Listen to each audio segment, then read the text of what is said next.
तो hello everyone. अपन start करते हैं चैप्टर 13 जिसका टाइटल है confirmation, volume, momentum and open interest. ठीक है। इसमें फर्स्ट टॉपिक है अपना indexes and oscillators versus oscillators. इसमें एक कंफ्यूजन जो सबको यहाँ पे होता है, जो मुझे भी हुआ था, वो ये कंफ्यूजन होता है कि जो यहाँ पे इंडेक्सेस हैं, या आपका जो नॉर्मल इंडेक्स जो आपके होते हैं जैसे निफ्टी 50, वो नहीं है ना। इंडेक्सेस यहाँ पे अलग हैं। यहाँ पे अलग कैसे हैं कि यहाँ पे जो इंडिकेटर्स पर्टिकुलरली जो यूज होते हैं ना, उस इंडिकेटर्स के दो टाइप हैं। एक होता है ऑसिलेटर और दूसरा टाइप होता है इंडेक्सेस। तो ये एक इंडिकेटर का टाइप है ना। इसको आप कंफ्यूज मत करिएगा आपके निफ्टी 50 या उन इंडाइसेस से, बिकॉज वो अलग है, ये सेपरेट है ना। तो these are unbounded cumulative sums of data, usually price या आपका वॉल्यूम से के कॉम्बिनेशन से ये डेटा बनता है, that continuously measure supply and demand over time. They don't have a top या bottom. We compare them directly against the price chart to look for divergence. इसमें बेसिकली क्या होता है इंडेक्सेस में कि जैसे मैं आपको एक एग्जांपल बता देता हूँ। अपन ने कल देखा था, कल वाले चैप्टर में अपन ने ओबीवी पढ़ा था, ऑन बैलेंस वॉल्यूम, है ना। ये कंपेयर करता है प्रीवियस के कुछ डेटा वॉल्यूम्स को, है ना, क्लोजिंग प्राइस के हिसाब से। अगर क्लोजिंग प्राइस ज़्यादा रहती है करंट वाले अपने आज के दिन की, तो वॉल्यूम को ऐड कर देते हैं। करंट डे की अगर क्लोजिंग प्राइस कल की उससे कम रहती है तो वो सब्ट्रैक्ट कर देता है। तो इस हिसाब से ये आगे बढ़ता है। ऐसा नहीं है कि जैसे आरएसआई होता है तो आरएसआई में क्या एक रेंज रहती है, तो वो रेंज नहीं है, इसके अंदर ये ऊपर बढ़ता रहता है या कभी नीचे चला जाता है ना, उस हिसाब से। तो ऐसे इंडिकेटर्स को इंडेक्सेस बोलते हैं। Got it. सेकेंड है आपका ऑसिलेटर्स। तो ऑसिलेटर्स वो ये कि आपका this fluctuate within a specified past period and are often bounded by upper या लोअर लिमिट। इसके अंदर अपर या लोअर लिमिट रहती है। फॉर एग्जांपल आपका आरएसआई, है ना। तो आप देख सकते हैं ऊपर वाला जो है इंडिकेटर वो है आपका इंडेक्सेस, और नीचे वाला जो इंडिकेटर है आरएसआई, जो एक जो एक रेंज में बाउंड है, वो उसको आप बोलेंगे ऑसिलेटर। ठीक है।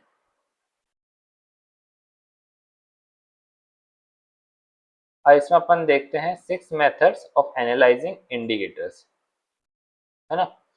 तो when looking at an oscillator या इंडेक्स, है ना, analyst use specific visual techniques to generate signals. तो अपन इसको देखते हैं।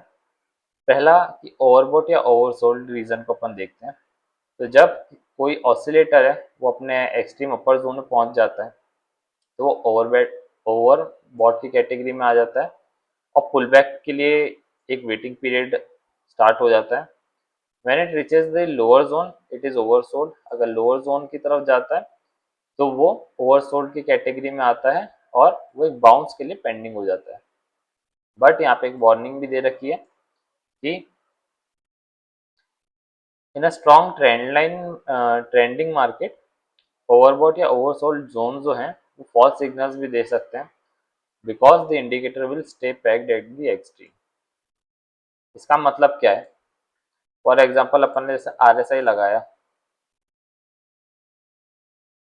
अब आरएसआई में जो अपन ने थियोरेटिकली पढ़ा है, तो 70 के ऊपर जाता है तो बेच देना चाहिए, बिकॉज ओवरसोल्ड में ओवरबॉट में आ जाता है। एंड 30 के नीचे अगर जाता है आपका, ठीक है ना, तो ओवरसोल्ड कैटेगरी में आ जाता है, तो आपको खरीदना चाहिए। बट ऐसा नहीं होता है बेसिकली, है ना। आपको ये ध्यान में रखना पड़ेगा कि अगर वो ओवरबॉट की कैटेगरी में, अगर इसका मैं टाइम फ्रेम जैसे चेंज करूं, है ना, तब जैसे ये एंड अगेन अ डिस्क्लेमर कि ये कोई भी बाय सेल रिकमेंडेशंस नहीं है। यहाँ पे जितने भी स्टॉक्स के नाम लिए या बताए गए हैं, तो प्लीज़ आप एजुकेशनल पर्पस के हिसाब से ही देखिएगा। अब जैसे मंथली टाइम फ्रेम पे मैंने देखा कि यहाँ पे देखो ओवरबॉट जोन के अंदर है आरएसआई, उसके बाद भी प्राइस वहां से लेके अब देखो ये नीचे आज तक 116%, 122% का मूव दिया है ना। अब मैं अगर इस जगह पे बेच देता ओवर बॉट रीजन में, तो मैं ये सारे गेन्स मिस कर देता, है ना। तो बेसिकली ओवरबॉट या ओवरसोल्ड, जब जैसे यहाँ पे एक हल्का सा पुल बैक आया, है ना, पुल बैक पेंडिंग रहता है, मतलब ओवरबॉट रीजन में पहुंचे, तो इसका मतलब ये नहीं है कि ट्रेंड ही ओवर हो गया है। इट जस्ट दैट कि हो सकता है कि एक पुल बैक पेंडिंग हो अपना, है ना। तो ये एक बताया। Failure swings developed by J Wells Wilder, this is a powerful reversal signal, or it happens when an oscillator breaks out of an overbought या oversold region, pulls back without re-entering the zone and then breaks past its previous reversal point. Basically क्या होता है कि अपना जो भी oscillators हैं, है ना, उसके अंदर मैं आपको पेन से बताता हूँ। ये आपका ऑसिलेटर चल रहा है ना। अब इसके अंदर आपका जो, सॉरी, आपका ऑसिलेटर ऐसे ऐसे ऐसे चल रहा है ऊपर की तरफ, बट ये आपका जैसे 70 रीजन है, ये आपका 30 रीजन हो गया ना। तो यहाँ पे ना वो एक्सट्रीम लेवल पे जाके हल्का सा पुल बैक देता है, वो वापस से एक नीचे की तरफ आने की कोशिश करता है। अब ऐसा क्यों होता है? बिकॉज यहाँ पे जो है काफी ज्यादा जो प्राइस मूवमेंट वो स्ट्रेच हो जाता है। मैं ट्राई करता हूँ कि आपको एक एग्जांपल से दिखाऊं। जैसे यहाँ क्राफ्टमैनशिप का चार्ट है, मैं डेली पे जाता हूँ वापस, तो आप यहाँ पे देखेंगे, ऑब्जर्व करेंगे कि जैसे जब प्राइस रेंज बाउंड में, मैं आपको ट्रेंडिंग में थोड़ा सा दिखाता हूँ। जैसे यहाँ से प्राइस ने ऊपर मूवमेंट स्टार्ट किया, है ना, आप नीचे देखो कि आपका आरएसआई जो है यहाँ तक गया, ठीक है, बट एक छोटा सा फिर पुल बैक आया। आप यहाँ पे देखो उस पुल बैक में आरएसआई नीचे की तरफ गया। तो वही इसके कहने का मतलब था यहाँ पे फेलियर स्विंग्स का, है ना, कि ये रिवर्सल बताता है। कैसे बताता है? कि जब ऑसिलेटर जो है वो आपके ओवरबॉट या ओवरजोन रीजन को ब्रेक करता है, वापस से उसके अंदर पुल बैक कर जाता है विदाउट री एंटरिंग द जोन, वापस से उस जोन में नहीं जाता है, ठीक है। अब इसमें भी जैसे यहाँ पे तो ज्यादा नहीं गया था, बट आप जैसे यहाँ पे देखो, ये वाला एक एग्जांपल था। यहाँ पे एक बार बाहर गया, वापस अंदर आया, है ना, अंदर आके उसने पुल बैक लेना चालू करे। आप देखो यहाँ से ये बाहर निकला, अंदर आया, देन उसने ऐसे पुल बैक से लेना चालू करे, देन वो थोड़ा सा नीचे गया। आप यहाँ पे भी देखोगे, जहाँ से वो चालू हुआ था वहाँ पे इसने माइनर करेक्शन दिया, हल्का सा छोटा सा, फिर ऊपर गया, बट फिर नीचे आया, एंड देन वो एक रेंज बाउंड हो गया। आप यहाँ पे देखो, ये आपको रेंज दिखेगी,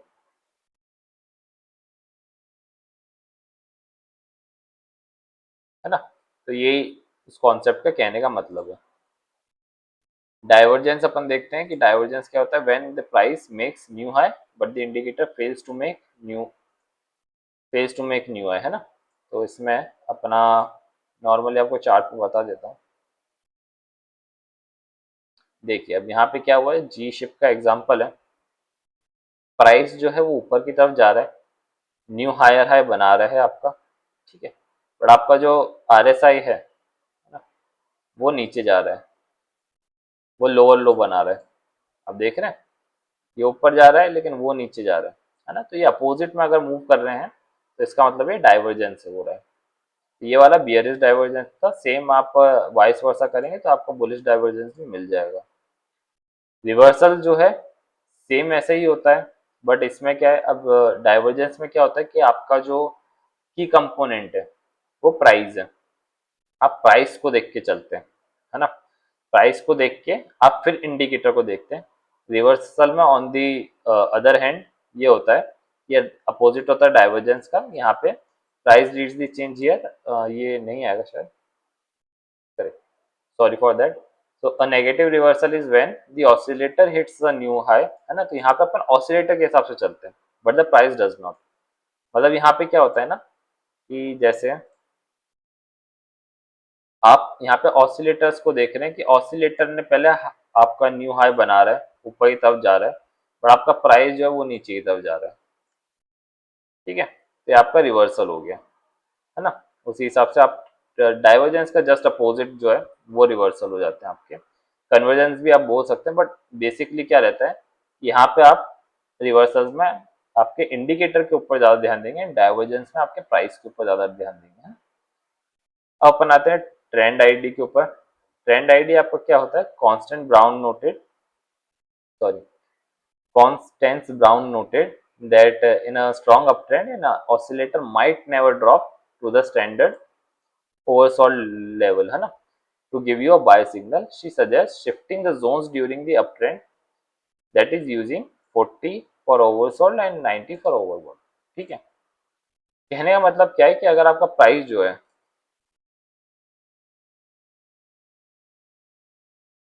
आपका ये 70 जोन है या 30 जोन है,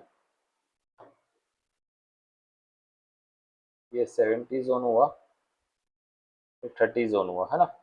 तो बोल रहे हैं कि अगर आपका प्राइस अप ट्रेंड में है, ऊपर ऊपर ऊपर ऊपर जा रहा है,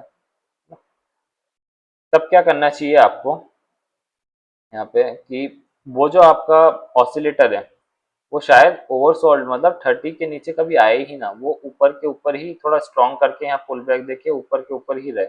ये जैसे मैं एक मिड लाइन 50 की बना देता हूँ, सॉरी,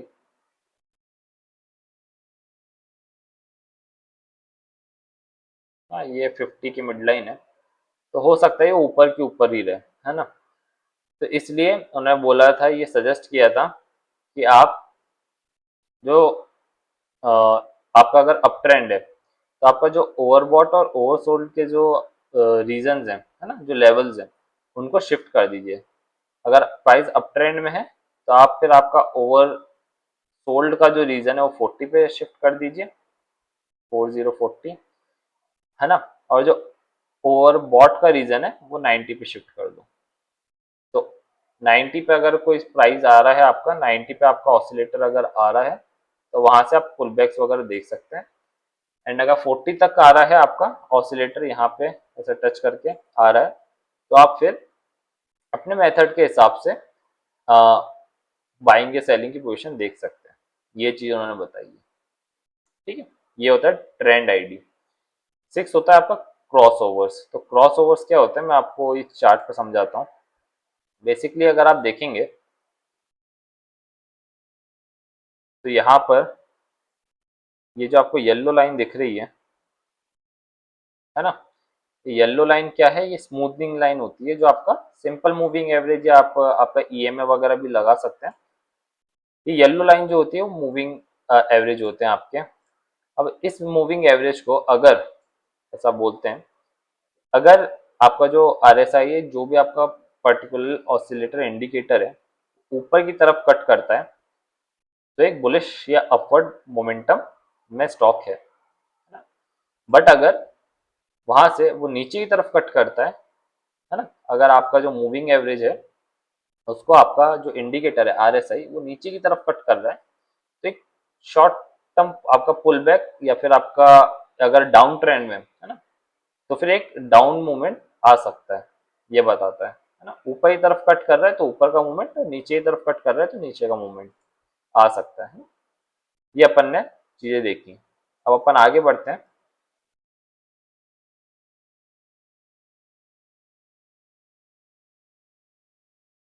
अब अपन आते हैं वॉल्यूम रिलेटेड इंडेक्सेस के ऊपर, है ना? इंडेक्सेस मतलब आपके जो इंडिकेटर्स हैं, तो जो इंडिकेटर्स नॉर्मली आपके एडिशनल या सब्ट्रैक्ट होके ऊपर या नीचे बढ़ते या कम होते रहते हैं, उनको अपन देख रहे हैं, है ना? ऑसिलेटर्स में क्या होता है, एक रेंज में बाउंड हो रहते हैं, है ना? बट ऑसिलेटर्स अपन अभी बाद में कवर करेंगे, पहले इंडेक्सेस देखते हैं।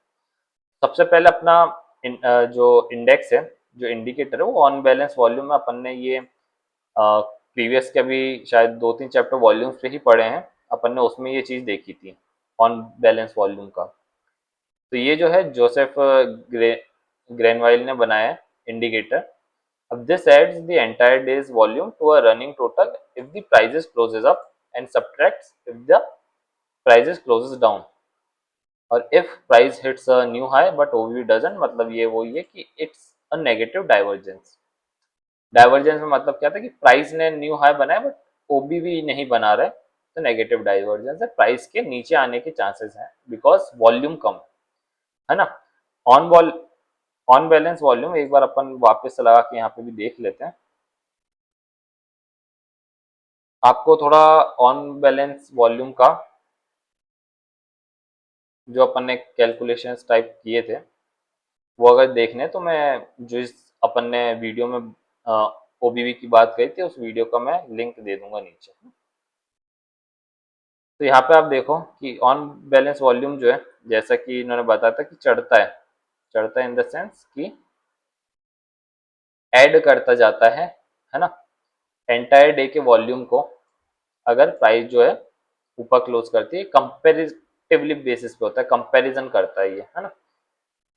तो ऑन बैलेंस वॉल्यूम आप यहाँ पे अगर आपका देखो कि यहाँ से ऊपर चढ़ रहा है, मतलब यहाँ पे वॉल्यूम्स आ रहे हैं।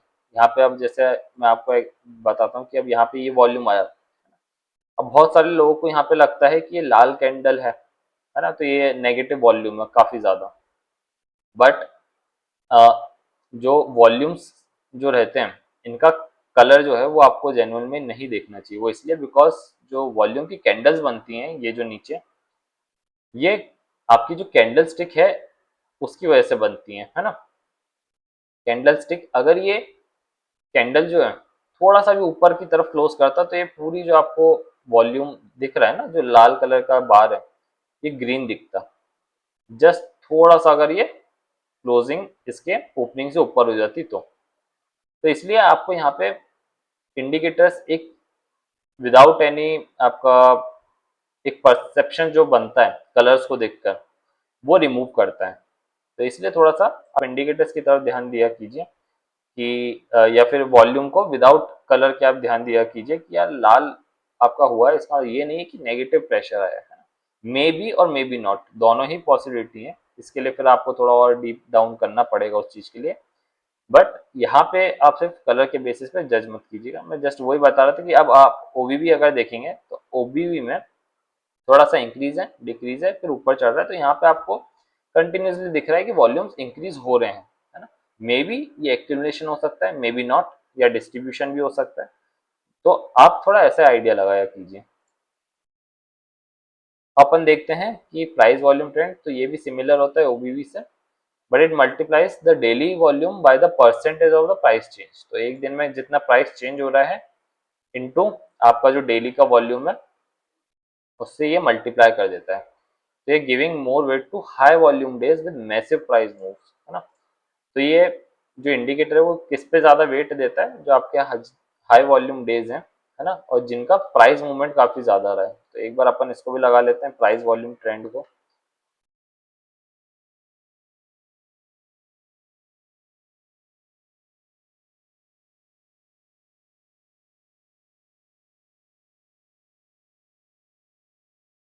देखिए मैं ओबीवी से इसका कंपैरिजन एक बार कर लेते हैं अपन। ये देखिए आपको क्वाइट सिमिलर लग रहे होंगे, है ना। बट यहाँ पे आप जैसे इस जगह पे आप देख सकते हैं कि यहाँ पे थोड़ा सा स्टीपनेस ज्यादा है ना, क्योंकि वो वेट जो उसका कैलकुलेशन है वो वैसा है ना। ओबीवी से ओबीवी के कंपैरिजन यहाँ पे थोड़ा स्टीपनेस आपको ज्यादा दिखेगी। यहाँ पे इस जगह पे आप देख सकते हैं, है ना। तो इट जस्ट दैट कि इंडिकेटर सब ऑलमोस्ट सेम है ना, थोड़ा सा उनका कैलकुलेशन अलग हो गया। तो जिनको लगा था, अब जैसे ओबीवी में कुछ चीज किसी को मिसिंग लगी, उन्होंने वो अपनी चीज इंप्लीमेंट करके एक न्यू इंडिकेटर बना दिया, है ना, वो सीन। तो वैसे ही आप अपने मेथड के हिसाब से देख सकते हैं कि आपके लिए क्या सूटेबल है ना। ज्यादा डिफरेंस नहीं रहता है। जस्ट दैट ऊपर जा रहा है तो आपको ऑब्वियसली एक नॉर्मल आइडिया लगता है कि वॉल्यूम बढ़ रहा है, नीचे जा रहा है तो इंडिकेटर आपको आइडिया लगता है कि वॉल्यूम कम हो रहा है। थर्ड है आपका विलियम्स एक्यूमुलेशन डिस्ट्रीब्यूशन। ये यूज करता है ट्रू रेंज को। ट्रू रेंज अपन ने एटीआर का जब कैलकुलेशन देखा था प्रीवियस चैप्टर्स में, तो अपन ने देखा था कि ट्रू रेंज क्या होता है ना। रेंज अपन को पता है कि कैंडल की हाई मतलब कैंडल का हाई माइनस कैंडल का लो, वो अपना रेंज होता है। बट ट्रू रेंज कैसे निकालते हैं अपन ने पूरा एक्सेल पर कैलकुलेट किया था, वो आप देख सकते हैं। तो to account for gaps in price between trading days multiplying the price move by volume. तो इसमें क्या होता है कि आपका जो ओबीवी है, जो प्राइस वॉल्यूम ट्रेंड है, ये गैप्स को अगर गैप अप गैप डाउन जैसी सिनेरियो हुए हैं उनको कंसीडर नहीं करता है। उस चीज से आपको बचाने के लिए विलियम एक्यूमुलेशन डिस्ट्रीब्यूशन वाला एक इंडिकेटर आया है ना, उसको अपन लगा के देख लेते हैं। आपका जो विलियम WAD है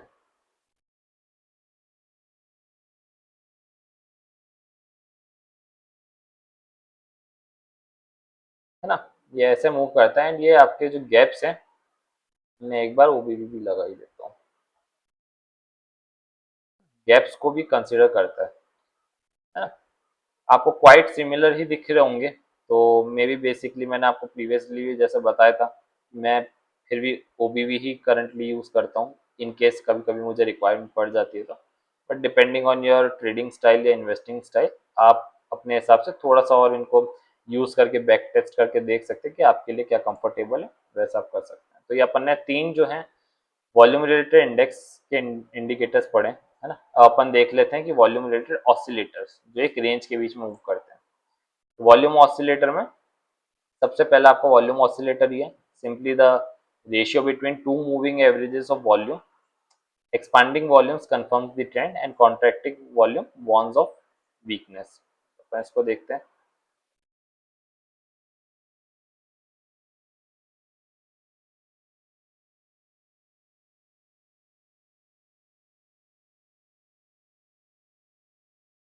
यहाँ पे आपको काफी टाइप के मिलेंगे, बट आई गेस मुझे जो सही लगता है वो थोड़ा सा ये वाला है, क्यूमुलेटिव वॉल्यूम ऑसिलेटर, जो बेसिकली होना चाहिए। तो इसमें आप देखेंगे कि अगर ये जो आपका ग्राफ है ये ऊपर की तरफ जा रहा है, मतलब आपका जो वॉल्यूम है वो इंक्रीज हो रहा है, नीचे की तरफ आ रहा है तो वॉल्यूम आपका कम हुआ है ना। थोड़ा सा स्ट्रेंथ बताता है ये आपको कि अगर आपका ट्रेंड जैसे ऊपर की तरफ यहाँ पे आपको दिख रहा है ऊपर जाते हुए, तो वॉल्यूम अगर इंक्रीज कर रहा है तो इट्स अ स्ट्रॉन्ग ट्रेंड है ना। यहाँ पे जैसे नीचे आ रहा है प्राइस बट वॉल्यूम भी नीचे आ रहा है, तो आपको ये लग रहा है कि हाँ यार ये इतने वॉल्यूम के साथ नीचे नहीं आ रहा है, मतलब एक शॉर्ट पुल बैक या थ्रो बैक हो सकता है ये, वही अपन को यहाँ पे दिखा है ना। तो बस यही ये बताता है इसका ऑसिलेशन जो है, कभी कभी ना ये नीचे की तरफ, मैं आपको नीचे वाला बताना चाह रहा था कि कभी कभी ये नेगेटिव साइड भी जाता है, जैसे यहाँ पे आपको दिख रहा होगा कि ये नीचे की तरफ भी जाता है, मतलब आपका जो ट्रेंड है वो थोड़ा सा बेरिश टेरिटरी में आ गया अगर ये जीरो के नीचे है तो, है ना, मतलब नेगेटिव। आपके जो वॉल्यूम जो है वो नेगेटिव साइड की तरफ जा रहे हैं, है ना। नेगेटिव वॉल्यूम्स का मतलब क्या है, नेगेटिव वॉल्यूम्स नहीं हो रहे हैं, प्राइस नेगेटिव है, उसके ऊपर वॉल्यूम्स थोड़े ज्यादा आ रहे हैं, बस वो चीज यहाँ पे बता रहे हैं।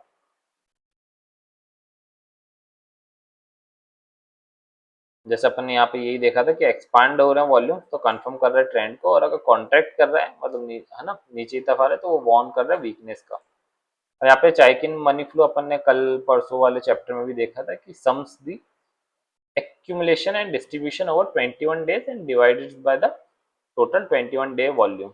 It rises above zero when an uptrend begins. अब इस इंडिकेटर को भी अपन देख लेते हैं।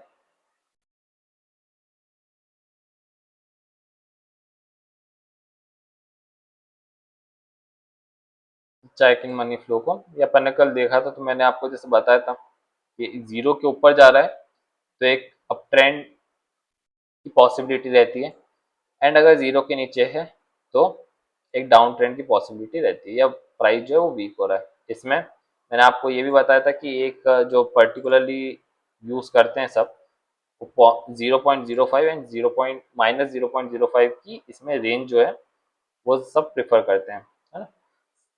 तो अगर इसके ऊपर जा रहा है 0.05 के ऊपर तो एक काफ़ी स्ट्रॉन्ग अप ट्रेंड की तरफ इंडिकेशन होता है, एंड अगर -0.05 के नीचे आ रहा है तो एक आपका डाउन साइड के मूवमेंट के लिए इंडिकेशन होता है ना।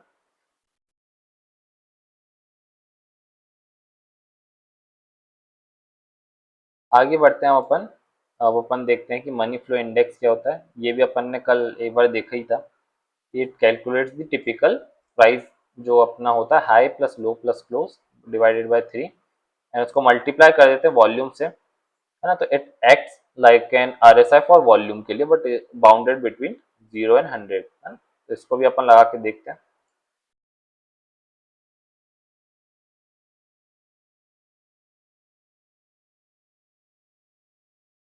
इसका अपन ने देखा था रेंज क्या होता है।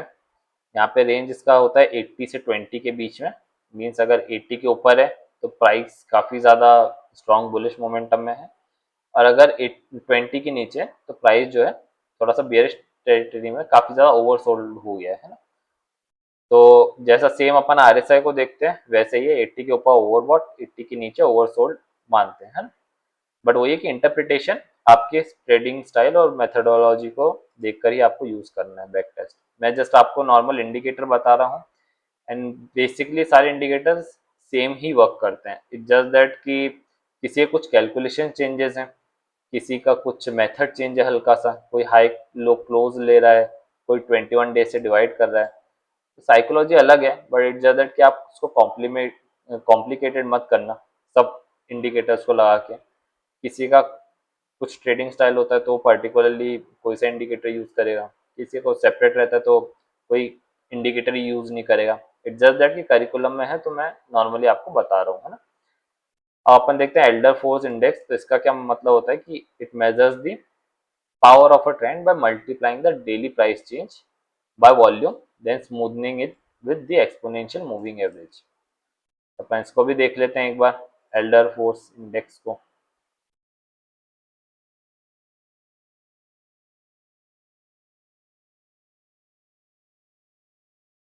ना। तो ये आपका एल्डर फोर्स इंडेक्स है, इसमें भी एक पर्टिकुलर रेंज रहती है ना। जैसे आपको यहाँ पे दिखेगा तो मैक्सिमम रेंज ये जहाँ तक गया, मतलब यहाँ पे इसको जो सबसे ज़्यादा वॉल्यूम्स मिले थे, है ना, उस हिसाब से जो प्राइस प्लस वॉल्यूम्स का जो इसका कैलकुलेशन आया था वो यहाँ तक आया था। तो इसका रेंज जो है वो एक अपसाइड पे आप इसको ड्रॉ कर दो, है ना। और बाकी जो दूसरा है वो आपके जीरो के आसपास ही रहता है, और थोड़ा सा नीचे की तरफ जैसे आप देखो जीरो के आसपास, जीरो से ज़्यादा नीचे की तरफ नहीं जाता है, बिकॉज वॉल्यूम्स क्या है ना, वॉल्यूम्स पर्टिकुलरली नेगेटिव नहीं हो सकता। ऐसा नहीं कि आपका किसी प्राइस पे किसी ने ट्रेड ही नहीं किया या नेगेटिव ट्रेड कर लिया हो, है ना, वो पॉसिबल नहीं है ना। तो जो भी कैलकुलेशन रहता है वो प्राइस के बेसिस पे रहता है। मतलब वॉल्यूम्स यहाँ पे आए हैं, अगर आप मान के चलो, उसका थॉट प्रोसेस में बता रहा हूँ। प्राइस नीचे जा रहा है लेकिन वॉल्यूम कम आए, है ना। यहाँ पे आप वॉल्यूम देखोगे तो वॉल्यूम थोड़े से कम आए। तो बेसिकली जो नेगेटिविटी आई है इंडिकेटर में वो प्राइस की वजह से ज्यादा है, बिकॉज यहाँ पे मल्टीप्लिकेशन चल रहा है। तो जो भी इसका कैलकुलेशन है प्राइस की वजह से हो रहा है। वॉल्यूम्स तो आए हैं, वॉल्यूम्स आप ऊपर भी देखोगे तो 722 लैक्स समथिंग वॉल्यूम आए। तो लैक्स नहीं, सॉरी, 1000। तो कैलकुलेशन बेसिस पे रहता है, ऐसा नहीं कि नेगेटिव वॉल्यूम्स है ना। तो इसका इंटरप्रिटेशन ये है कि अगर प्राइस बढ़ रहा है, प्राइस अगर इंक्रीज हो रहा है वॉल्यूम के साथ, ठीक है, यहाँ पे जैसा आया था तो काफी ज्यादा ओवर स्ट्रेच हो गया था, इसलिए फिर ये धीरे धीरे नीचे भी आ गया। बट इंटरप्रिटेशन बेसिकली ये रहता है कि अगर ऊपर की तरफ जा रहा है गुड वॉल्यूम के साथ तो स्ट्रॉन्ग एक आपका मोमेंटम शो करता है ना। और अगर ये नीचे की तरफ फ्लैट है या फिर आपका ज्यादा मूवमेंट नहीं दे रहा है या नीचे की तरफ ज्यादा जीरो के ज्यादा आसपास रह रहा है तो थोड़ा सा नेगेटिविटी को ये एक बियरिश या एक थोड़ा सा वीक मोमेंट को शो करता है। ठीक है, आगे बढ़ते हैं अपन, देखते हैं open interest in future markets. तो अपन ने ओपन इंटरेस्ट का समझा था क्या होता है, कि फिर भी एक बार अपन पढ़ लेते हैं कि when a new buyer and a new seller enter in the market, a new contract is created and open interest rises. अपन ने कल तीन कंडीशंस पढ़ी थी कि मैंने एक बाय कॉल, ओ सॉरी, एक कॉल जो है ना, कॉल ऑप्शन वो बाय किया न्यू एकदम, है ना। किसी सेलर ने एक कॉल ऑप्शन सेल किया, हमारा जो कॉन्ट्रैक्ट था वो हो गया मैच, हो गया ऑर्डर मैच हो गया सेम प्राइस पे। तो मैंने उसको कॉल ऑप्शन बाय, मतलब मैंने उससे कॉल ऑप्शन खरीदा, उसने अपना कॉल ऑप्शन बेच दिया। तो ये इससे क्या हुआ, एक ओपन इंटरेस्ट जो है ना वो एक प्लस वन हो जाएगा, प्लस वन, है ना। ये हम दोनों ने जो किया है, एक बाय हुआ है एक सेल हुआ है, तो हम दोनों को मिला के एक ट्रेड कंप्लीट हुआ, उससे प्लस वन हुआ। अब मेरे पास जो है, अब एग्जिस्टिंग जो मैंने, मेरे पास जो कॉल का ऑप्शन था अब जो बाय किया, अब मैंने उसको बेच दिया, बेच दिया। एग्जिस्टिंग वाला जो है अगर मैंने उसको बेच दिया तो वो नेगेटिव आपका जो ओपन इंटरेस्ट है वो -1 हो जाएगा, है ना? एक नेगेटिव हो जाएगा। ऐसे ही सेम अगर उस सेलर ने किसी से खरीद लिया, मतलब एग्जिस्टिंग पोजीशन अगर क्लोजेस हो रही है तो आपका ओपन इंटरेस्ट जो है वो डाउन आएगा। एंड आपका जो ओपन इंटरेस्ट, अगर कोई न्यू बायर या सेलर न्यू पोजीशंस क्रिएट कर रहे हैं, न्यू कॉन्ट्रैक्ट्स बना रहे हैं, तो आपका ओपन इंटरेस्ट राइज होगा। सिंपल सा ये था। अब द इसमें रूल क्या है कि एक्सपेंडिंग, ये अपन ने कल शायद कौन से चैप्टर में पढ़ा था, मैं एक बार आपको बताता हूँ।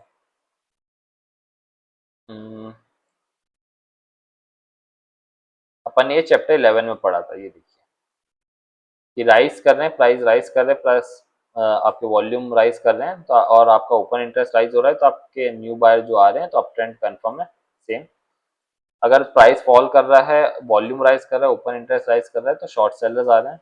ठीक है, डाउन ट्रेंड का आपका कंफर्मेशन देता है। अगर प्राइस राइज कर रहा है लेकिन volume and open interest fall कर रहे हैं, मतलब आपका शॉर्ट कवरिंग हो रही है। ये अपन ने चैप्टर 11 में पढ़ा था, एक बार आप उसका वीडियो देखिएगा, है ना? तो अपन यहाँ पे थोड़ा टाइम सेव कर रहे हैं बेसिकली।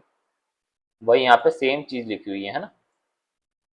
अब यहाँ पे एक इंडेक्स आता है आपका, हेरिक पे ऑफ इंडेक्स। ये एक थोड़ा सा कॉम्प्लेक्स ऑसिलेटर है जो price, volume and open interest को कंबाइन करता है to measure money flow specifically for commodities, है ना? कमोडिटीज या ऑप्शन है या फ्यूचर्स के लिए लगते हैं। बेसिकली मैंने ट्रेडिंग व्यू पे लगाने का ट्राई किया था, बट मे बी कि कुछ, शायद मैं आपको एक बार बता देता हूँ। यहाँ पे जो हेरिक का पे ऑफ इंडेक्स है, तो पर्टिकुलरली ये कमोडिटीज वगैरह पे भी यहाँ पे नहीं लग रहा था। मैंने इसका थोड़ा सा एनालिसिस किया, तो अभी क्या ट्रेडिंग व्यू का कुछ न्यू वर्जन आया है, तो उस न्यू वर्जन में यहाँ पे इसके कुछ जो डेटा पॉइंट चाहिए रहते हैं उसको यहाँ पे मिल नहीं पाते हैं। तो अभी ये वाला नहीं लग पा रहा है, तो इसलिए मैं दिखा नहीं पा रहा हूँ। तो एक बार आप ट्राई कीजिएगा कि कभी एआई, ये आप कुछ चैट जीपीटी वगैरह या गूगल पे एक बार आप देखिएगा, बिकॉज मैं यहाँ पे नहीं दिखा सकता फॉर कॉपीराइट रीजन किसी और का। तो एक बार आप प्लीज़ अपने एंड से ट्राई कीजिए। बस वो ये कि यहाँ पे और पर्टिकुलरली ये ना आपका नॉर्मल स्टॉक्स वगैरह पे नहीं लगेगा, ये लगेगा तो आपका पर्टिकुलरली कमोडिटीज पे या फ्यूचर एंड ऑप्शन के कॉन्ट्रैक्ट्स पे, बिकॉज इसको वही वैल्यू चाहिए रहती है ना? तो अपन ने ये चीज़ देखी। अब अपन आते हैं सिक्स चीज़ पे, जो आपका है मोमेंटम। मोमेंटम मतलब the speed of the market, कितनी स्पीड से कोई चीज़ ऊपर जा रही है, कितनी स्पीड से कोई चीज़ नीचे आ रही है ना? कितना स्पीड से प्राइस जो है अप ट्रेंड में है, कितना स्पीड से प्राइस डाउन ट्रेंड में, तो अपन वो चीज़ देखेंगे। Momentum is the rate of speed of price change. ये अपन ने चीज़ अभी सेम चीज़ जो मैंने बोली आप पढ़ सकते हैं। तो इसके आपको यहाँ पे 3-4 इंडिकेटर्स बताए गए हैं जो मेन मोमेंटम शो करते हैं किसी भी प्राइस का। तो अपन देखते हैं उसको।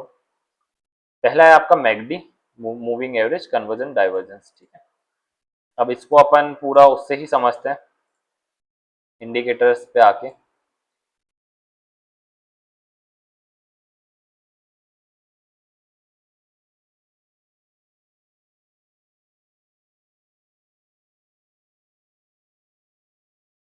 अब आप यहाँ देखिएगा। अब मैं आपको पहले थ्योरी पे बताता हूँ। इसमें क्या बोला है, ये सब्ट्रैक्ट करता है 26 पीरियड ईएमए को, है ना, फ्रॉम अ 12 पीरियड ईएमए, है ना?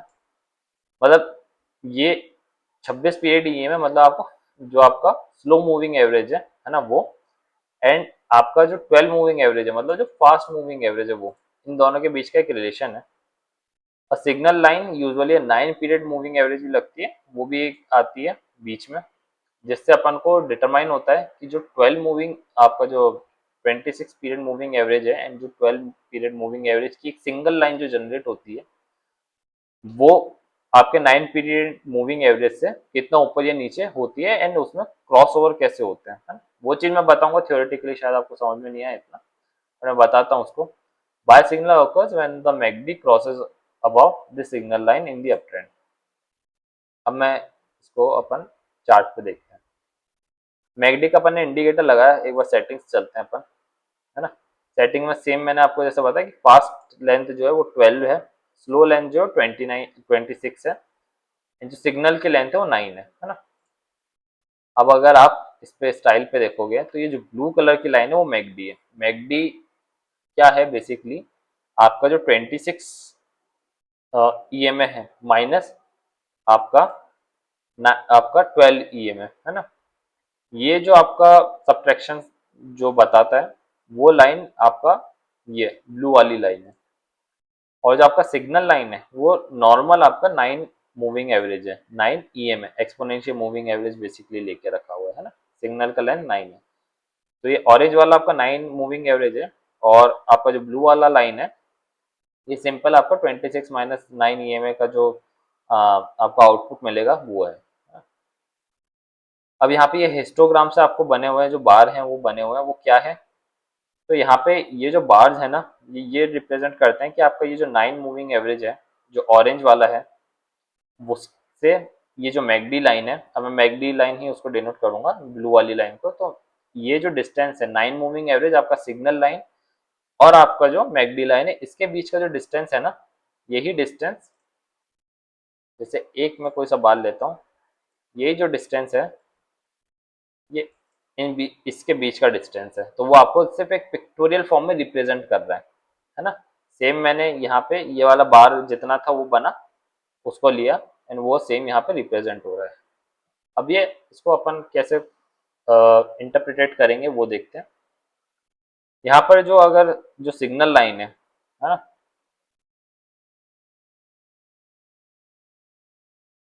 ना, तो ये सिग्नल लाइन है,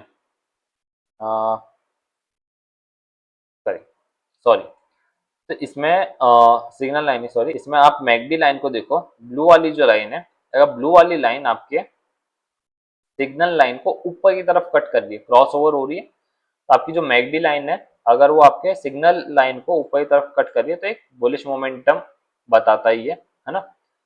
एंड विद ये अगर आपको लग रहा है कि इसके बीच में डिफरेंस ज्यादा है, डिफरेंस इन द सेंस कि अगर मैकडी और आपका सिग्नल जो लाइन है इसके बीच में डिफरेंस ज्यादा है, मतलब एक काफी स्ट्रॉन्ग आपको सिग्नल दे रहा है कि हाँ ये ऊपर की तरफ जा सकता है ना, स्ट्रॉन्ग एक मूवमेंट है। ऑन द अदर हैंड अगर ये जो आपकी मैकडी लाइन है नीचे की तरफ सिग्नल लाइन को कट कर रही है तो एक वीक सिग्नल बताता है ना।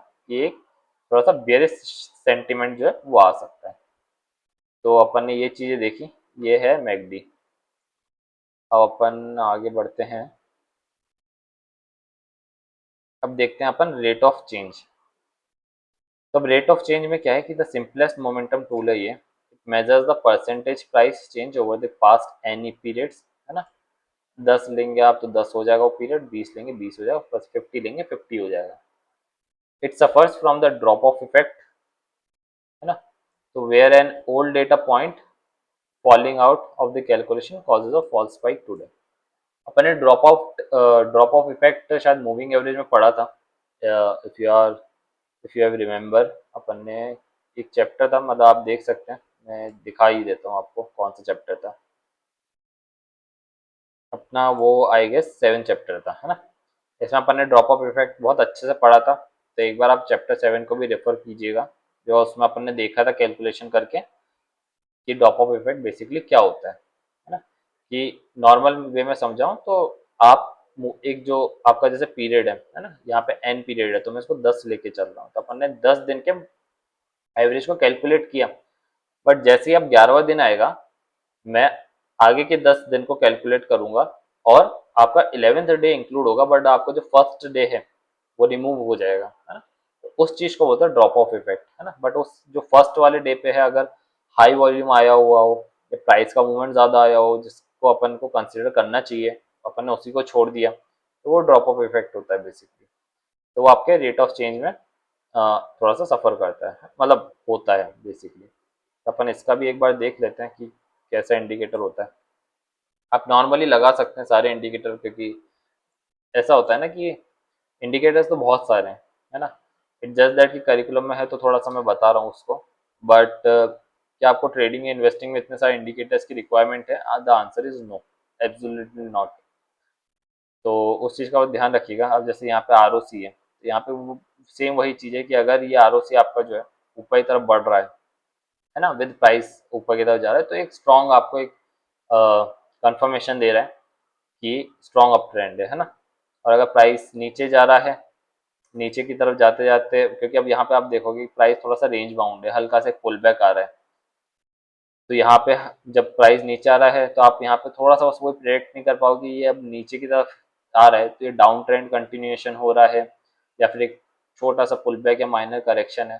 तो आपको थोड़ा सा प्राइस एक्शन के साथ ही कंबाइन करके देखना पड़ेगा कि प्राइस जो है वो रेंज बाउंड है, वो अप ट्रेंड में या डाउन ट्रेंड में। बिकॉज सिंपल सा किसी भी आप इंडिकेटर को देखना, अगर आपका इंडिकेटर प्राइस के साथ मूव कर रहा है अप ट्रेंड में तो स्ट्रॉन्ग है, डाउन ट्रेंड में अगर उसके साथ मूव कर रहा है तो स्ट्रॉन्ग डाउन ट्रेंड है, ये मतलब आपका बियरिश है। अगर साइडवेज में कंसोलिडेट कर रहा है तो वो काफी फॉल सिग्नल जनरेट कर सकता है। बस वो है आपका सिंपल से ये तीन चीजें ही रहती हैं। अपन आगे बढ़ते हैं, हम आगे देखते हैं। अब यहाँ पे अपन ने आरएसआई भी देखा है कि आरएसआई कंपेयर करता है आपके the average of up down to down days, है ना, over a 14-day period and bounded between 0 to 100.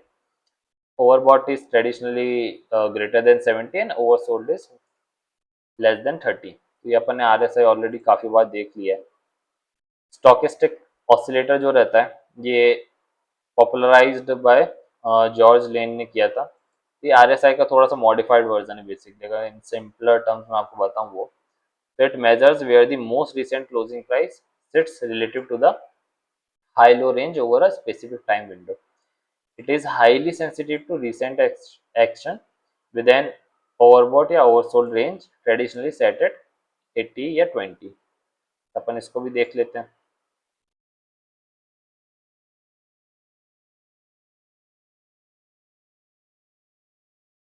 यहाँ पे आप आएगा स्टोकेस्टिक आरएसआई।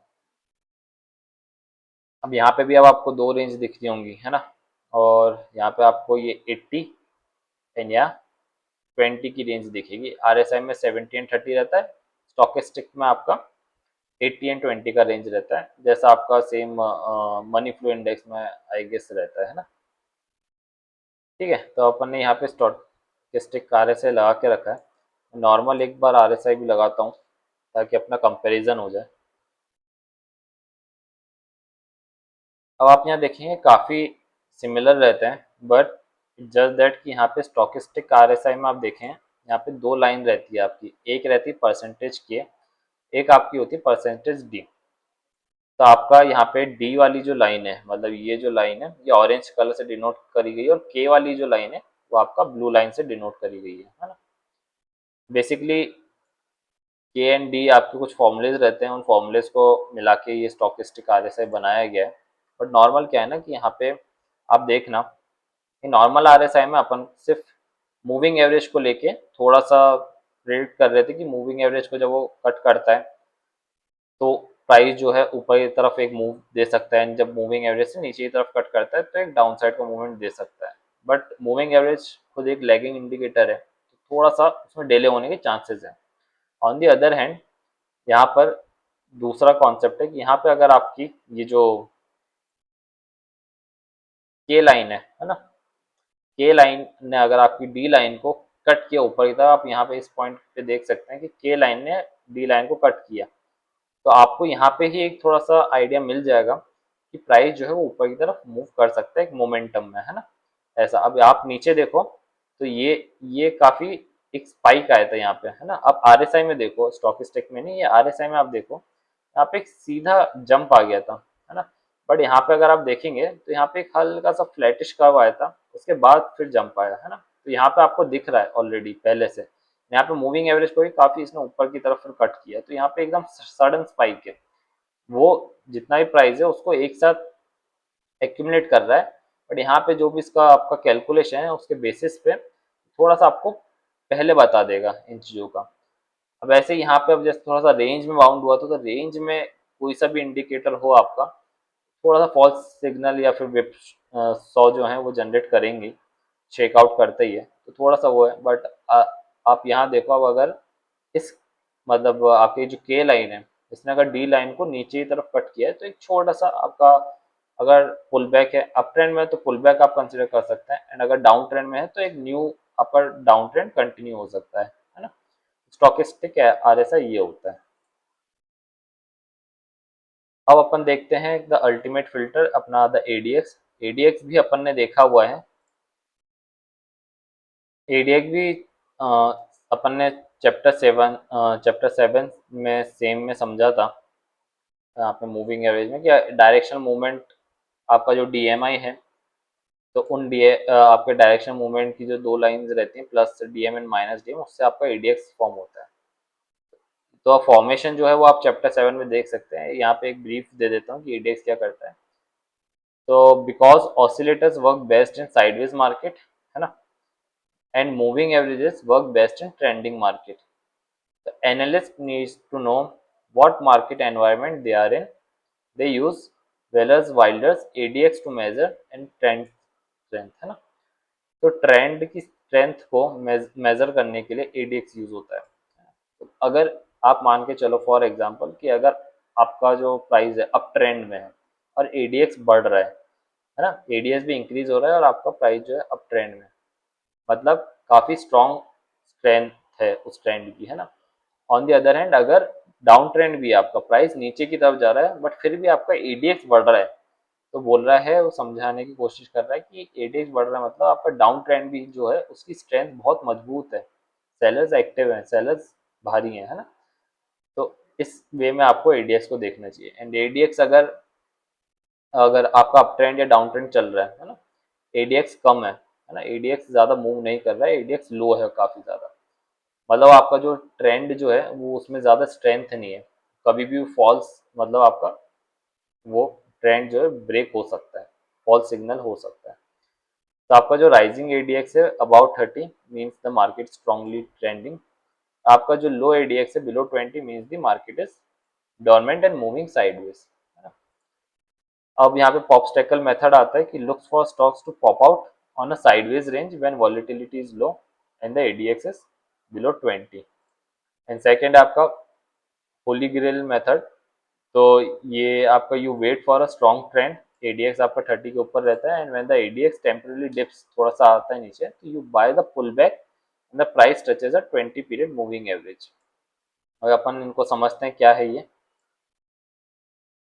तो अपन फर्स्ट ऑब्स्टेकल मेथड देखते हैं। यहाँ पे बाजाज कंज्यूमर का चार्ट है। It is not a buy a sell recommendation again. अपन ने यहाँ पे एडीएक्स लगाया, एवरेज डायरेक्शनल मूवमेंट। तो फर्स्ट जो मेथड अपन को बोलता है कि अगर आपका जो एडीएक्स है वो 20 के नीचे है ना, फॉर सपोज मैं यहाँ 20 की लाइन एक ड्रॉ कर देता हूँ। 20 के नीचे आपका एडीएक्स है एंड आपका जो प्राइस है ना, इसको हटा देता हूँ, वो एक टाइट रेंज में कंसोलिडेट कर रहा है, ये देखो ऐसा, है ना। तो ये जब टाइट रेंज में कंसोलिडेट करने के बाद जब इसका ब्रेकआउट आता है तब आपको इसको बाय करना चाहिए। ये चीज यहाँ पे मेंशन्ड है। He looks for stocks to pop out of a sideways range when volatility is low and the ADX is below 20। ठीक है, तो यहाँ पे वॉलिटिलिटी कम है, आपका जो ट्रेंड है ना, ट्रेंड की जो स्ट्रेंथ है वो भी कम है, बिलो 20 पहुंच गई है, एक रेंज बना दी है एंड यहाँ से जब ये इसने ब्रेकआउट दिया तो ऊपर गया, है ना, ये सेम बता रहा है। अब नेक्स्ट अपन देखते हैं होली ग्रेल मेथड।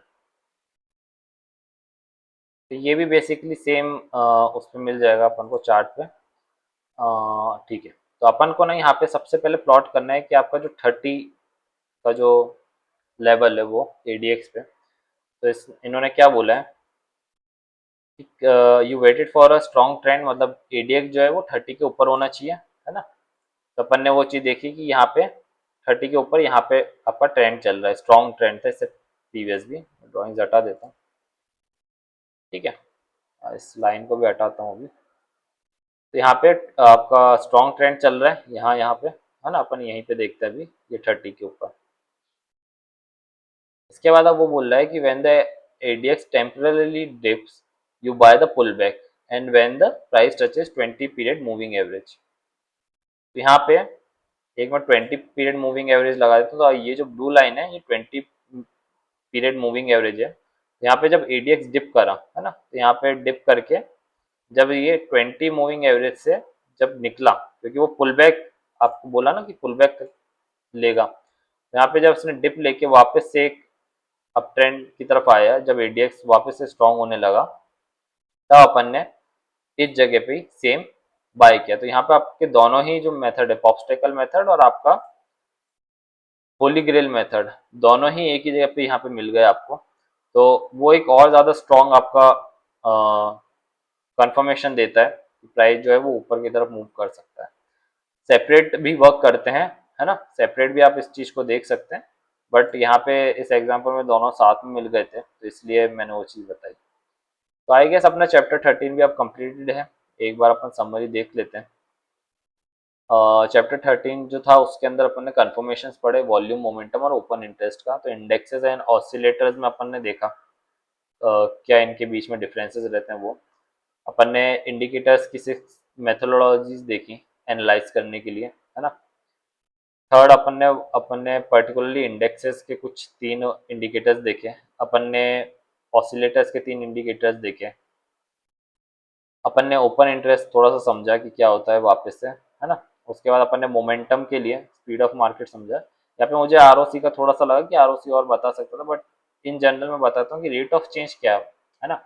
किसी भी स्टॉक ने जितना ज़्यादा मूवमेंट दिया है, या तो आप ऊपर की साइड या नीचे की तरफ, है ना, उस रेट को, है ना कितने टाइम पे उसने वो चेंज दिया, मतलब 2 दिन के अंदर कितना चेंज आया, 4 दिन के अंदर कितना ज्यादा उसने चेंज दिया है ना, कितना ज्यादा परसेंटेज या कितना ज्यादा रिटर्न दिया है या ड्रॉट डाउन दिया है, उस चीज को कैलकुलेट करता है, उस चेंज को कैलकुलेट करता है, उस रेट को निकालता है वो बेसिकली, है ना। तो जो चेंज का रेट है, पर्टिकुलरली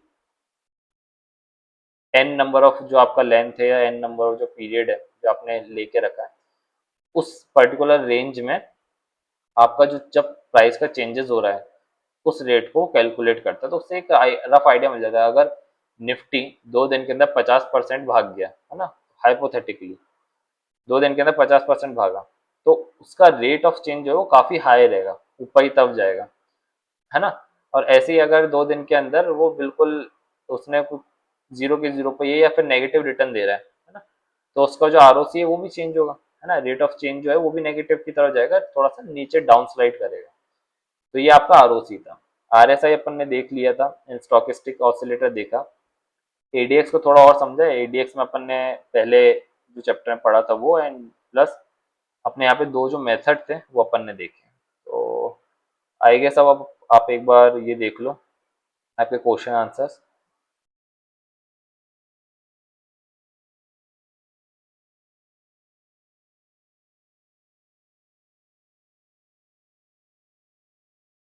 ये तो आई गेस चैप्टर 13 भी अब अपना कंप्लीटेड है। अब अपन चैप्टर 14 पे मिलेंगे, है ना। Okay, thank you, bye bye.